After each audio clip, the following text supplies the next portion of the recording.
결국 우선순위의 싸움이다. 결국 우선순위의 싸움이다라는 제목으로 하나님 말씀 증거하도록 했습니다. 지난 11일 목요일 세계에서 가장 오래되고 권위 있는 과학 저널인 네이처에서 반가운 기사를 하나 발표했습니다. 노스캐롤라이나에 있는 듀크 대학의 미겔 니콜렐리스라는 교수가 브라질의 하반신 마비 환자 8명에게 1년간 뇌교육 로봇과 VR을 이용해서 재활 훈련을 한 결과 7명이 2가지의 감각이 돌아왔고 일부는 운동 능력도 회복했다고 이렇게 발표했습니다. 니콜렐리우스 교수가 연구한 내용은 간단하게 이렇습니다. 사람이 걷거나 뛰려고 하는 특정한 행동을 하기 전에 뇌에서 뇌파가 발생하게 됩니다. 그런데 이 뇌파를 감지하는 로봇을 개발한 것입니다. 그래서 이 하반신 마비 환자가 이 로봇을 입으면은 자신이 걷거나 뛰려고 하는 뇌파를 보낼 때 그것을 감지한 로봇이 움직여서 이 사람을 움직이게 한다는 것입니다. 니콜레리우스 교수는 팀을 이루어가지고 매주 2시간씩 1년간 훈련을 했다고 합니다. 그랬더니 하반신 마비 환자 8명 중에 7명이 다리에 통증이나 간절 같은 것을 느낄 수 있게 변화되었고 일부는 근육이 재생되었고 무릎을 굽히는 것까지 가능해졌다고 합니다. 그뿐만 아니라 한 명은 목발을 짚고 스스로 걸을 수 있기까지 되었다고 합니다. 니콜레리우스 교수 자신도 기대를 뛰어넘는 놀라운 결과라고 이렇게 말을 했습니다. 장애를 가진 분들에게는 참으로 반가운 소식이 아닐 수가 없습니다. 오늘 우리가 읽은 본문에는 이와 유사한 사건이 하나 나옵니다. 나면서부터 못 걷게 된 사람이 즉시 일어나서 뛰게 된 사건입니다. 한번 생각해 보십시다. 두크 대학의 연구 결과와 사도행전의 사건의 차이는 무엇이 있을까요? 단순하게 생각하면 장애인의 회복 정도의 차이가 있을 것입니다. 두크 대학의 연구에서는 장애인이 반드시 외골격 로봇을 입어야 되고 VR을 착용해야 됩니다. 그리고 움직이는 것도 여전히 상당히 부자연스럽습니다. 하지만 사도행전에서 치유받은 이 사람은 즉시 일어나서 걷고 뛰었습니다. 우리는 이것을 기적이라고 부릅니다. 하지만 우리가 방금 읽은 이 본문은 단순한 기적이 아닙니다. 이것을 정확하게 말씀드리면 기사와 표적이라고 합니다. 우리가 지난 주일에 살펴봤던 대로 사도행전 2장에 오순절에 성령께서 강림하신 다음에 일어난 사건들을 다루고 있는데 그 중에 43절에 중요한 내용이 나옵니다. 제가 한번 읽어드리겠습니다. 사람마다 두려워하는데 사도들로 말미암아 기사와 표적이 많이 나타나니 지금 누가는 사도들로 통해서 나타난 수많은 기사와 표적 중에서 대표적인 것 하나를 지금 바로 다음 장인 사도행전 3장에 지금 기록하고 있는 것입니다. 그렇다면 기사와 표적은 무엇입니까? 기사와 표적은 단순한 기적 이상입니다. 여기에는 더 깊은 뜻이 내포되어 있는 것입니다. 기사와 표적은 기적을 통하여 결국 하나님의 살아계심을 나타내는 것입니다. 이것을 사도행전적 좀 문구로 바꾸면은 기사와 표적이 예수 그리스도의 십자가와 부활, 즉 예수님이 살아계신다는 것을 증거한다는 것입니다. 그런 의미에서 현대에 사는 우리에게도 이 하나님의 기사와 표적이 필요한 것입니다. 왜냐하면 우리도 예수 그리스도의 십자가와 부활, 예수 그리스도의 살아계심을 우리의 삶과 사역을 통하여 나타내야 되기 때문입니다. 사랑하는 여러분, 우리 삶을 통하여 하나님의 기사와 표적이 나타나기를 소망합니다. 그러기 위해서 우리가 어떻게 살아야 될까요? 우리의 삶을 통하여 예수 그리스도가 살아계시다는 것이 증거되기 위해서 우리는 어떻게 해야 합니까?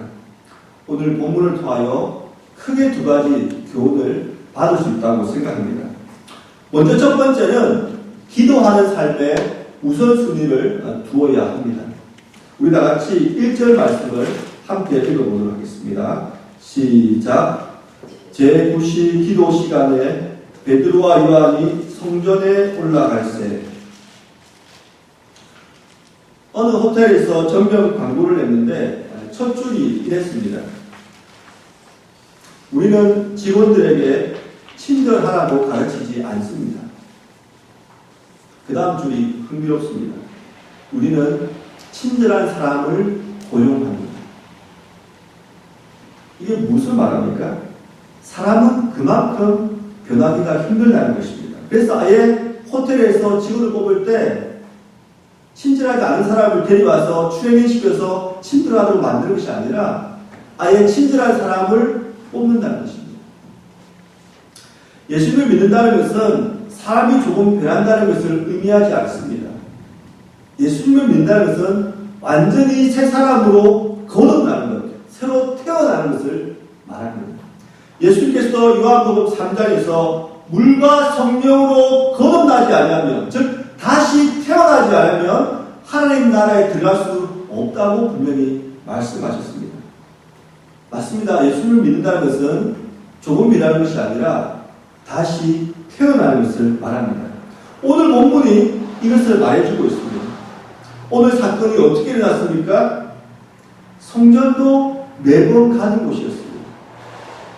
그 장애인도 매일 그 자리에 있던 사람들이었습니다. 하지만 제자들은 예전의 그들이 아니었습니다.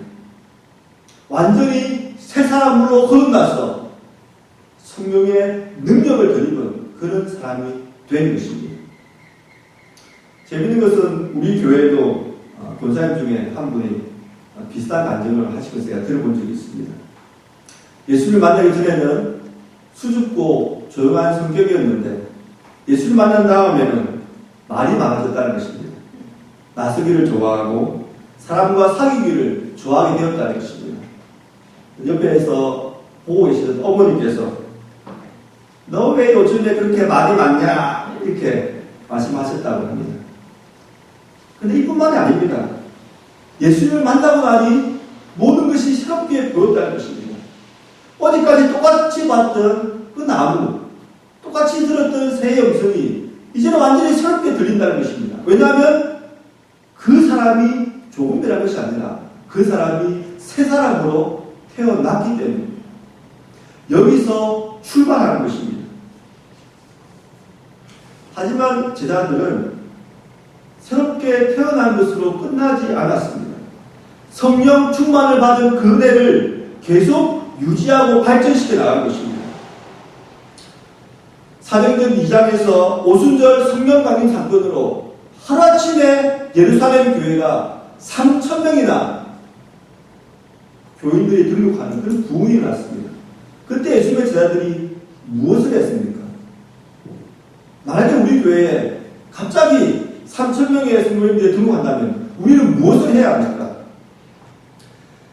예수님의 제자들은 말로 할 수 없이 바빴을 것입니다. 새롭게 등록한 그 성도들에게 하나님의 말씀을 가르쳐야 됐고 그들을 신방하면서 그들의 형편을 일일이 도와주어야 했습니다. 하지만 그들의 우선순위는 다른 곳에 있었습니다. 그것은 바로 기도였습니다.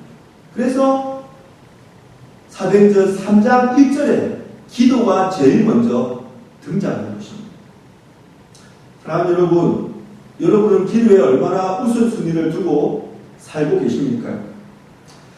제가 오랜도에 와서 많은 성도님들을 만나보고 또 이야기를 해보면서 안타까운 그런 마음을 참 많이 느꼈습니다.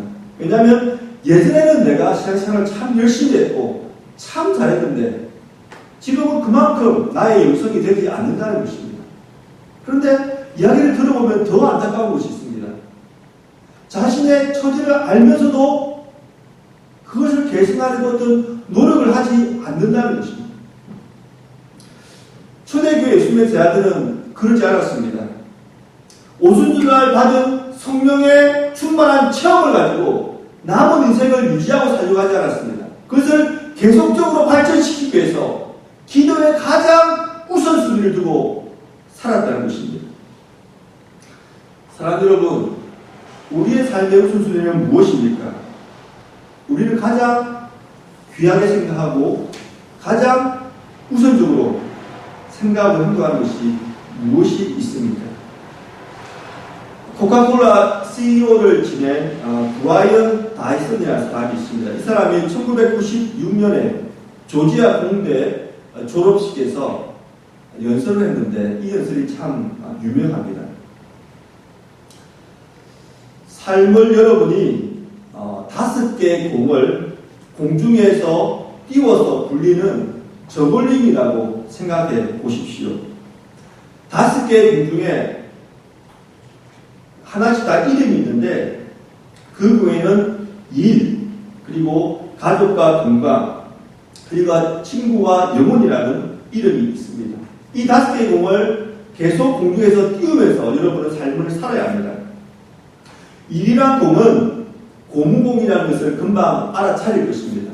왜냐하면 그 공은 떨어져도 다시 튀어오르는 것을 볼 수가 있기 때문입니다.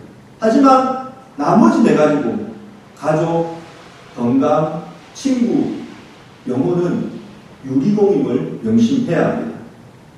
하나라도 떨어뜨리면 그 공은 긁히고 손상을 입고 회복되지 않는 상처를 남깁니다. 심지어는 산산조각이 날 수도 있습니다.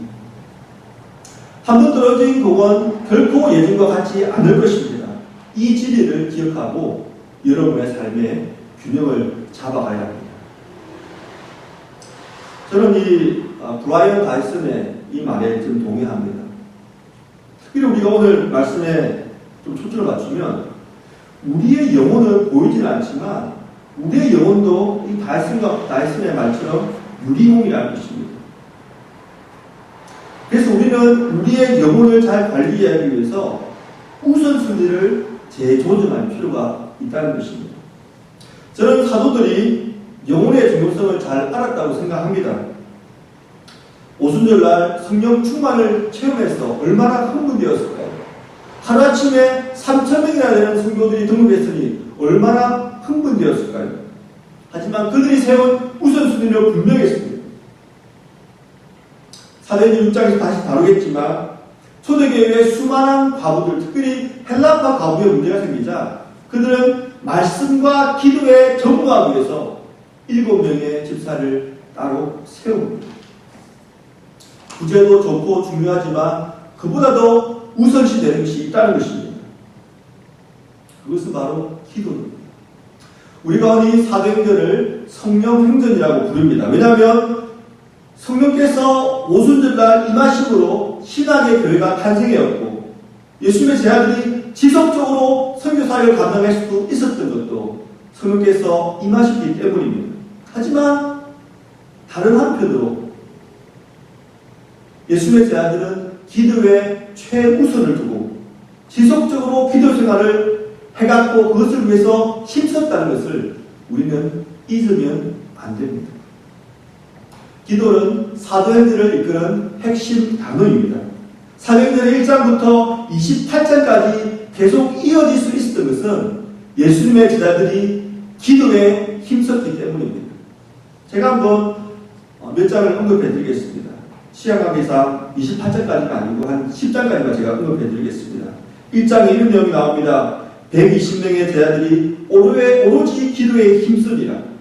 2장에도 똑같습니다. 오로지 기도에 힘쓰니라. 3장 기도하러 성전에 올라갔다고 말합니다. 4장 29절에는 기도의 내용이 나옵니다. 제가 한번 읽어드리겠습니다.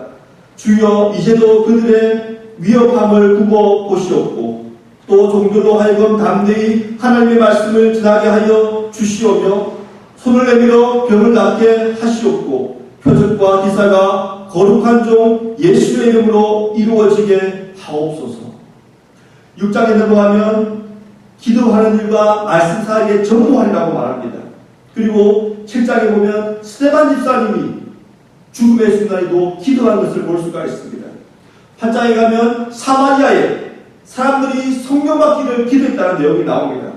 9장에는 다메섹에서 아나니아가 기도 중에 하나님의 음성을 듣고 사도 바울에게 안수를 합니다. 그리고 베드로는 욥바의 여제자 다비다가 죽었을 때 무릎을 꿇고 기도함으로 그 제자의 생명을 살립니다. 10장은 어떻습니까? 가이사랴의 고넬료 회부장 기도 중에 하나님을 만납니다. 욥바의 베드로 기도 중에 하나님의 음성을 듣습니다. 계속 이것이 이어지는 것입니다. 사랑하는 성도 여러분, 우리가 사도행전 29장을 써야 되지 않겠습니까? 그러기 위해서는 기도해야 합니다. 어떤 분들은 기도를 하나 안 하나 별 차이가 없다고 말을 하는 분이 있습니다. 여러분 왜 그런지 아십니까?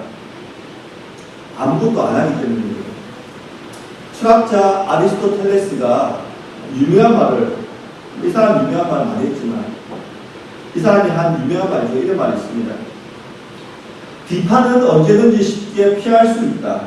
아무 말도 하지 않고 아무 행동도 취하지 않으며 하찮은 사람으로 살아가면 된다. 아무 말도 하지 않고 아무 행동도 하지 않으면 아무도 사람이 비판하지 않는다는 것입니다. 사탄도 마찬가지입니다. 우리가 기도하지 않으면 사탄은 우리를 건드리지 않습니다. 괜히 건드렸다가 그 시험 때문에 기도하면 안 되니까 그냥 이대로 살다가 죽게 내버려 두는 것. 이것이 가장 무서운 것이죠. 분명한 거 한 가지, 제자들은 성령 충만을 받은 이후에 예전의 모습 그대로 살려고 하지 않았다는 것입니다. 오순절날 성령의 충만한 체험을 한 이후에 그것을 가지고 남은 인생을 유지하려고도 하지 않았던 것입니다. 그들은 최선을 다해서 기도 생활에 힘썼습니다. 그래서 그들의 영성을 유지할 수 있었고 예수님께서 그들을 부르실 때까지 주께서 맡겨주신 사명을 감당할 수 있었던 것입니다. 사랑하는 여러분, 무엇보다 기도 생활에 힘씁시다. 그러기 위해서는 기도 시간을 정해놓아야 합니다. 예를 들어 아침밥을 먹은 이후에 기도를 하든지 아니면 직장에 조금 30분 일찍 출근해서 업무를 시작하기 전에 기도를 하든지 이런 식으로 정해놓아야 된다는 것입니다. 예수님께서도 습관을 따라서 기도하셨다고 말씀해주고 있습니다. 우리 모두에게 가장 중요한 기도가 습관화되기를 간절히 부탁을 드리겠습니다. 두 번째, 예수님의 이름을 증거하는 삶에 우리의 최우선순위를 두어야 한다는 것입니다. 다 함께 6절 말씀을 읽어보겠습니다. 시작. 베드로가 이르되 은과 금은 내게 없거니와 내게 있는 이것을 내게 주노니 나사렛 예수 그리스도의 이름으로 일어나 걸어라 하고. 하루는 중세시대 토마스 아퀴나스라는 신학자가 이노센트 2세 교황을 방문했다고 합니다. 그때 교황은 공교롭게도 한 움큼의 돈을 세고 있었다고 합니다. 교황이 아퀴나스를 보자 이렇게 말했습니다. 토마스, 이제 우리는 은과 금은 내게 없거니와 라는 말은 못하겠군. 이 말을 들은 신학자 토마스 아퀴나스가 이렇게 대답했습니다. 은과 금은 없거니와 라는 말뿐만 아니라 나사렛 예수 그리스도의 이름으로 일어나 걸어라는 말도 우리가 할 수 없게 되었습니다. 이제 우리 교회에는 나사렛 예수 그리스도의 이름의 권세가 없기 때문입니다. 사랑하는 여러분, 지상에 있는 교회는 크게 네 가지로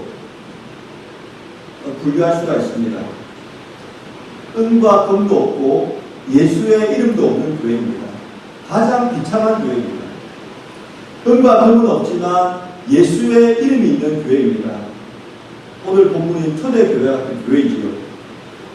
세 번째는 은과 금은 있지만 예수의 이름이 없는 교회입니다. 현대 서구교회와 같은 교회입니다. 마지막으로 은과 금도 있고 예수의 이름도 있는 교회입니다. 우리 모두가 바라는 교회이지요. 우리는 은과 금도 있고 예수의 이름도 있는 그런 교회가 되고 싶어 합니다. 하지만 기독교 역사를 되돌아볼 때 이 둘을 다 가진 교회는 오래 지속하지 못했습니다. 그런 경우가 없습니다. 여러분, 미국이 기독교 국가입니까? 어림없는 소리입니다. 지난 12일 금요일 이틀 전입니다. 시카고에서 6살짜리 어린이가 놀이터에서 놀다가 머리에 총을 맞는 사고가 발생했습니다. 시카고 ABC 방송이 올해만 12살 미만 어린이들이 총에 맞은 사건이 18건이라고 발표했습니다. 그리고 1월부터 8월까지 지금 현재까지 시카고에서 발생한 총기 사건만 2,500건이라고 말했습니다. 도저히 믿기지 않는 숫자입니다. 교회는 어떻습니까? UMC, 미국 감리교 총감독이, 감리교단 총감독이 동성애자. 유럽은 어떻습니까? 유럽이 기독교 국가입니까? 말도 안 되는 소리입니다. 수십 년 전부터 그 화려했던 교회는 나이트클럽으로 개조되었고 술집으로 바뀌었고 도서관으로 지금 사용되고 있습니다.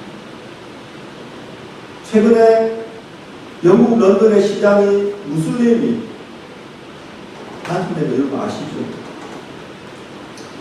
영국 런던을 대표하는 2층 알박버스 640대에다가 알라에게 영광을이라는 알라를 찬양하는 문구가 지금 부착되어서 다닌다고 합니다. 부자 나라에 기독교 정치는 있을지 몰라도 기독교 복음은 없는 것입니다. 우리는 처음부터 무엇을 추구하느냐를 분명히 해야 합니다. 은과 금을 추구할 것이냐, 예수 그리스도의 이름을 추구할 것이냐, 이것이 중요한 것입니다. 1980년대 미국 텍사스 어느 교회당 안마당에서 유전이 발견되었습니다. 교회가 공동의회를 소집했고 엄청난 재산 가치가 있는 이 유전을 어떻게 처분할지를 놓고 회의를 했습니다. 만약에 우리라면 어떻게 결정할까요? 그 교회는 공동회의를 통해서 유전을 발견되기 전에 등록한 교인의 재산이라고 결정을 내렸습니다. 그래서 기존 교회의 교인의 재산권을 보호하기 위해서 더 이상 새로운 교인을 받지 않기로 결정을 했습니다. 왜냐하면 교인 1인당 돌아갈 유전 배당금을 그것이 줄어드는 것을 막기 위해서입니다. 그 결과 그 교회는 어떻게 되었을까요? 한마디로 망했습니다. 그 교회 성도들의 신앙생활도 비참해졌습니다. 저는 이 이야기를 읽으면서 그럼 어떻게 했어야 하느냐? 어떻게 해야 될까? 단 한 가지입니다. 예수 그리스도의 이름을 위하여 은과 금을 포기하는 것입니다. 두 개를 다 가질 수는 없습니다. 유전 배당금을 교인들에게 나누지 않고 그 배당금으로 예수 그리스도의 이름을 증거하는 데 사용해야 되는 것입니다. 그 돈으로 가난한 나라에 교회를 짓고 학교를 짓고 병원을 짓고 신학교를 짓고 얼마나 돈이 쓰일 곳이 많습니까? 그들이 그렇게 마음을 모으고 결정을 하고 취했다면 그 교회는 나날이 부흥하는 교회가 되었고 더욱더 예수 그리스도의 이름을 나타내는 아름다운 교회가 되었을 것입니다. 하지만 그들이 은과 금을 추구하자 예수 그리스도의 이름을 놓치고 만 것입니다. 사도행전을 기록한 누가는 먼저 기록한 누가복음에서 예수님의 말씀을 분명하게 인용했습니다. 16장 13절입니다. 집 하인이 두 주인을 섬길 수 없나니 혹 이를 미워하고 저를 사랑하거나 혹 이를 중히 여기고 저를 경히 여길 것이니라. 너희는 하나님과 재물을 겸하여 섬길 수 없느니라. 너희는 하나님과 재물을 겸하여 섬길 수 없느니라. 사랑하는 여러분, 우리가 무엇을 추구하느냐, 이것이 우리가 무엇을 얻을 수 있느냐를 결정합니다. 심은 대로 거두는 것이 바로 하나님 나라의 원리이기 때문입니다. 말씀을 맺겠습니다. 설교 초두에 제가 오늘 이 사건은 기사와 표적이라는 말씀을 드렸습니다. 이 사건을 신학적으로 접근하면 성전은 구약시대를 상징합니다. 성전은 그곳에 있었지만 나면서부터 못 붙게 된 사람에게 아무것도 해줄 수가 없었습니다. 나면서부터 못 붙게 된 사람은 40세 가량이었다고 4장 22절에 말합니다. 여러분 40이라는 숫자는 어떤 숫자입니까? 이스라엘 백성들이 광야에서 방황한 그 숫자가 40년입니다. 제 힘으로 일어나서 걸을 수도 없이 방황했던 이스라엘을 상징합니다. 그리고 좀 더 넓은 의미로 스스로를 구원하지 못하는 모든 인류를 상징합니다. 구약시대가 할 수 없었던 일, 스스로 일어나서 자신을 구원할 수 없었던 일. 하지만 예수 그리스도의 이름으로 이 사람은 일어나서 걸었고 뛰었고 하나님을 찬양했습니다. 여러분 이 사실은 무엇을 말해줍니까? 예수 그리스도로 말미암아 새 시대가 도래했다는 것을 이야기해 주는 것입니다. 그리고 그 예수님 지금도 살아계시고 이 시간에도 우리의 예배 중에 함께 하신다는 것을 의미합니다. 사랑하는 여러분, 예수 그리스도의 십자가와 복음을 증거하기 위해 먼저 기도에 힘씁시다. 그리고 은과 금이 아닌 예수 그리스도의 이름을 추구하는 삶을 살아갑시다. 그리하여 우리의 삶을 통하여 하나님께서 큰 영광 받으시는 복된 한 주가 되기를